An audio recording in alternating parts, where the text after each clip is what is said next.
We got to Gothenburg at 3 o'clock in the morning, the train station in Gothenburg, and it was broad daylight. I couldn't believe it. I'd never seen anything like that before.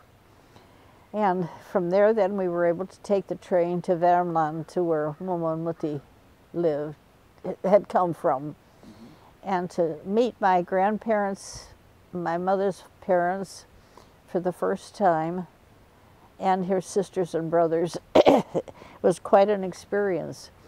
You know, I had learned Swedish first, and my parents always at home would speak Swedish, and with their friends they spoke Swedish, but of course I had English at school, so I didn't speak Swedish to my parents anymore.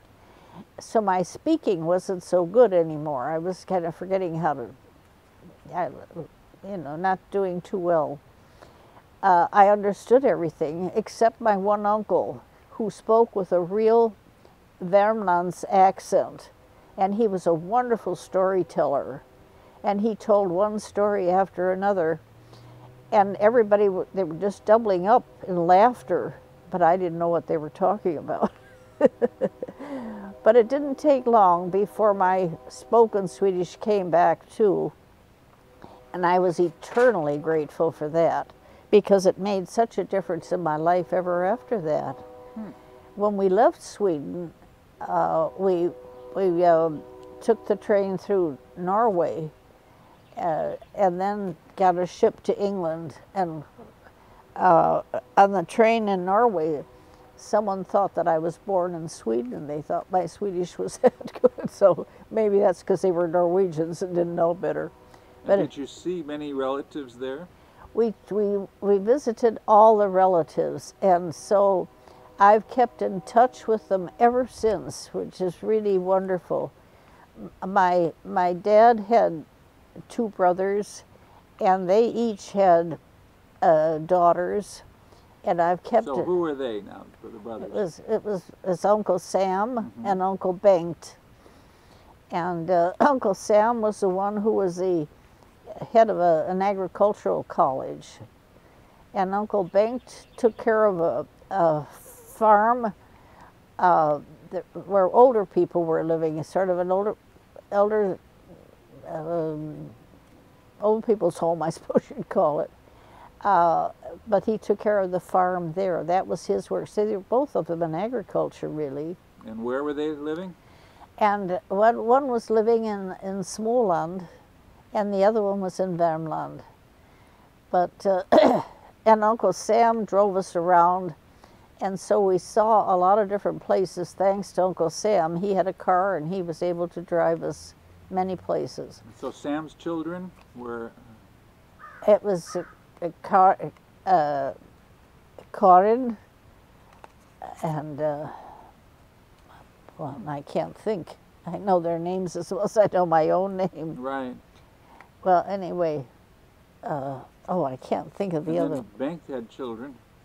They had children. Eventually, they were married and had children. And I kept, as I say, I kept in touch.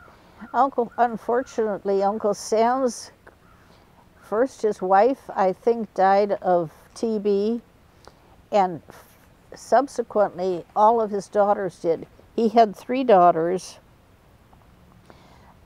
Inga and Karin, and this is the limit that I can't. That's all right. What? We can find out later. Yeah.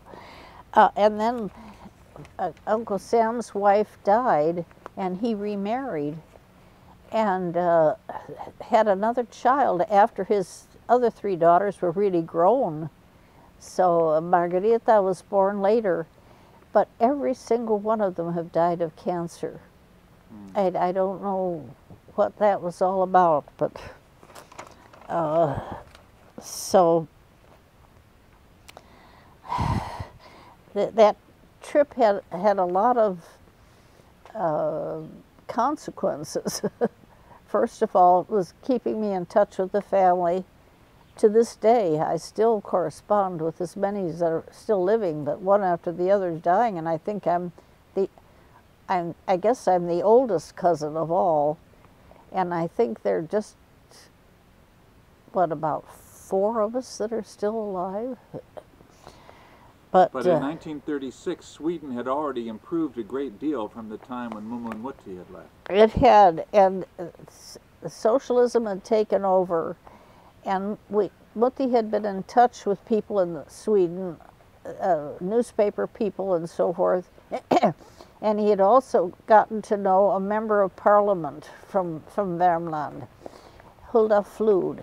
She invited us to come to Stockholm, and she took us around, and she's the one who showed me a lot of the things that were the result of the socialist movement, what they had done in housing, particularly for women and children. It was really quite an experience, and as a result, some of these people that she introduced us to came to Chicago later, and I acted as the interpreter for them when they came. They came to see how the United States was handling the Depression, all these WPA and all this sort of thing, and I had to take them around in Chicago, and thanks to my knowledge of Swedish. So that's one of the things that happened. Do you think we should stop